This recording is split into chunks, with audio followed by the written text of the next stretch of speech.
guys, Jameson Redding here with the Road Trip Angler, and I'm out here today with my good friend Eric Crouse. We're going to be trying to catch some fish, but we're going to be doing it in some new watercraft from NRS. We've got the Pike Pro and the Kuda, both inflatables. One's more of a sit on top and one's more of a sit inside. We're going to be reviewing those boats and having a good time.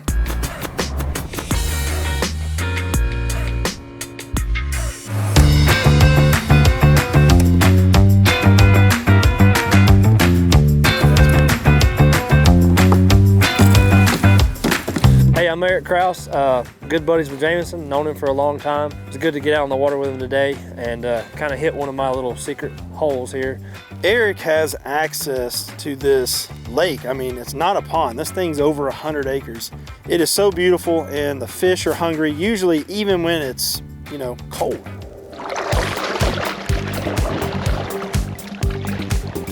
There's not a lot of places in the wintertime that I can go and have confidence really every day. I mean, especially on a day where we've just had a cold front come through and it's warmed up a little bit, but we have another cold front lined up behind it. But this spot, I don't know that I've ever went there and been skunked. And I think it's because it doesn't get a lot of pressure, but it is really a gem of a spot.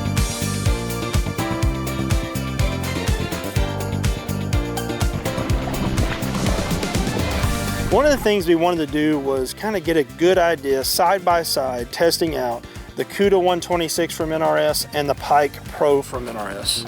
Getting to experience the Pike and the Kuda today was pretty cool. Eric and I have been kayak fishing together for over a decade now, and we went and bought our first kayaks and we transitioned to different kayaks. I know he has spent a lot of time in this style boat and in a kayak, and I really wanted to see what his thoughts were on the two boats. I like the Pike really good. I think it tracks a lot straighter. It's more stable than I thought it would be. It's nice to be able to take a paddle stroke and just turn and position your boat back however you're trying to orient it. They're really, really reactive, and I like that.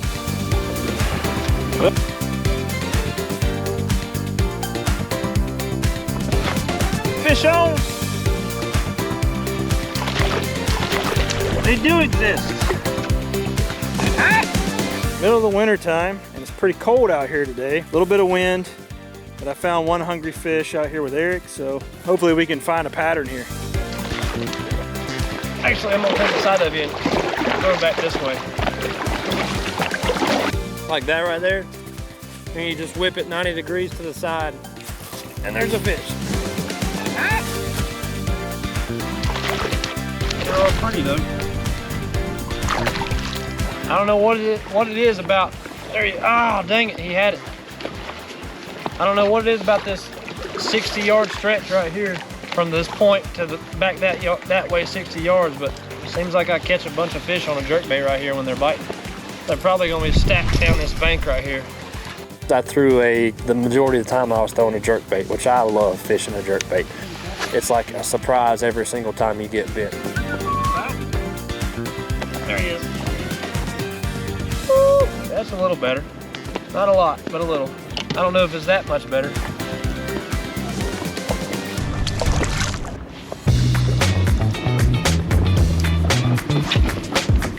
There he is. Good fish. Oh, he's barely. Come on, buddy. Yeah. This bank drops off pretty quickly. So I'm starting in the shallow and just kind of dragging it into the deeper part. Jerk. Yeah. Jerk. I was getting ready to say slam. Oh, it is a good one. Woo-hoo. It's a 3-pounder. Hey, there they are. There, baby. A little better fish. Biggest one I've caught today. Oh, the water's cold. We've kind of circled most of the lake here, and we're going down this rock wall up against the dam. Sun's been out all day, so I was kind of hoping maybe these fish are migrating from the deeper water around these rocks where it's been warmed up. Eric's throwing a jerk bait, and that is probably the go-to bait right now because it's cold, and wintertime seems to always be good jerk bait fishing. But I don't have a lot of confidence in a jerk bait because I just haven't thrown it that much. Eric throws it a lot, and he's obviously catching more fish than me. But I'm going to switch over to this crankbait and work this rock wall with a crankbait a little bit. Oh, there he is. Woo!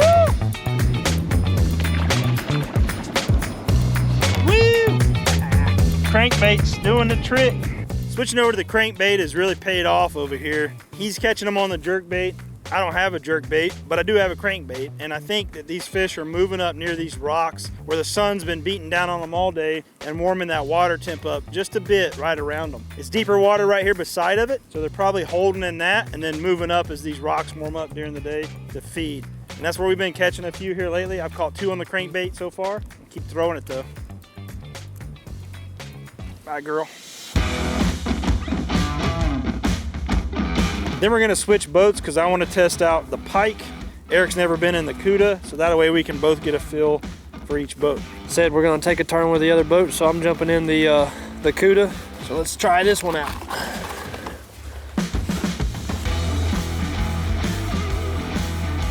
I knew that I wanted to get in the other boat and see if I could tell a difference in the sit on top Kuda 126 versus the Pike Pro, which is a little bit more of a sit inside. I think the Kuda is a little more stable, but the Pike it surprised me how stable it was. You know, your feet are closer together, really stabilize it more than I thought it would. You want to race?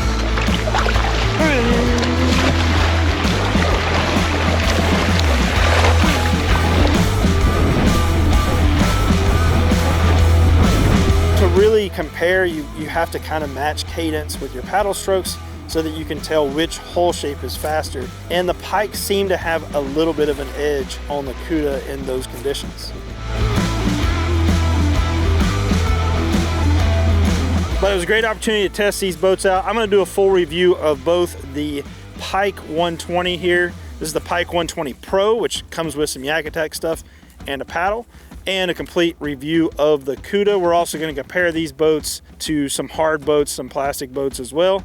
Thank you guys for watching. Subscribe to the channel if you like the content, and check the description below for links to some of the stuff that we're using out here. I'm out. Road Trip Angler would like to thank our global partners for helping support the mission to get people outside and on the water.